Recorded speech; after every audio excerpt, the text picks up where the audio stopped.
क्या सरफराज अपनी बीवी शगुफ्ता का अब इलाज करवाएगा क्योंकि उसने साइकियाट्रिस्ट को तो घर पर बुला लिया होता है और साइकियाट्रिस्ट से वो यही कहता है कि मैं काफ़ी ज़्यादा खुश था 2 साल पहले जब मेरी शादी हुई थी शगुफ्ता के साथ, लेकिन अब मैं पछता रहा हूँ और यही कहता हूँ कि मैंने बहुत बड़ा गलत फ़ैसला कर दिया है। अब यहाँ पर ये शगुफ्ता जो है वो घर में नया कौन-सा फ़साद खड़ा करने वाली है और किस तरीके से सरफराज की नज़रों में अनिला को गिराने वाली है। क्योंकि उसे ये तो पता चल चुका होता है कि सरफराज का वकील जो है उसे मालूम हो चुका है कि वो फ़ाइल गायब है आमना के केस वाली, और ये फ़ाइल जो है वो अनिला के वकील फ़वाद के पास मौजूद होती है। तो शगुफ्ता अब किस तरीके से 20,000 रुपए जो सरफराज के वकील के असिस्टेंट को देने वाला है, और वो असिस्टेंट जो है वो अनिला का नाम कैसे लेगा और अनीला के लिए दोबारा से किस तरह की परेशानी खड़ी होगी, और यहाँ पर जो राबिया है वो कैसे अनीला की मदद करेगी, क्योंकि राबिया को उसी वक्त शक हो गया था जब अनीला ने राबिया को ये बताया था कि शगुफ्ता अम्मी ने मुझे मना किया है कि इस फ़ाइल के बारे में पापा को बिल्कुल भी पता नहीं चलना चाहिए।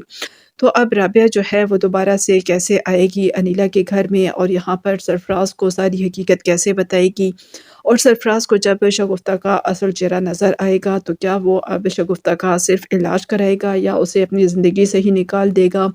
क्योंकि सरफराज जो है वो शगुफ्ता के साथ बिल्कुल भी खुश नहीं है, और शगुफ्ता जो है वो कोई ज़हनी मरीज़ा नहीं है, बल्कि उसकी ख़सलत ही कुछ ऐसी है कि वो अनिला को खुश नहीं देख सकती और अनिला के ख़िलाफ़ वो साज़िशें करती रहती है, प्लानिंग करती रहती है। उधर इकरार चौधरी और रूबी मिलकर रुखसार को किस तरीके से जो है शर्मिंदा करने वाले हैं, क्योंकि रुखसार को भी पता चल चुका होता है कि राबिया ये बात जान चुकी है कि उसने उनके कमरे में डिवाइस लगाई हुई है, इकरार चौधरी और रूबी के कमरे में, और इकरार चौधरी जब वापस आता है तो डिवाइस वहाँ पर मौजूद नहीं होती, और इसके अलावा उसने जो मोबाइल फ़ोन वीडियो रिकॉर्डिंग के लिए लगाया होता है वो भी नहीं हुई होती, तो उसे पता चल जाता है कि रुखसार आई थी और उसका ही ये सारा किया धरा है। तो इकरार चौधरी जो है वो रुखसार को उसका असल चेहरा कैसे दिखाएगा और किस तरीके से रुखसार को अपनी ज़िंदगी से निकालेगा,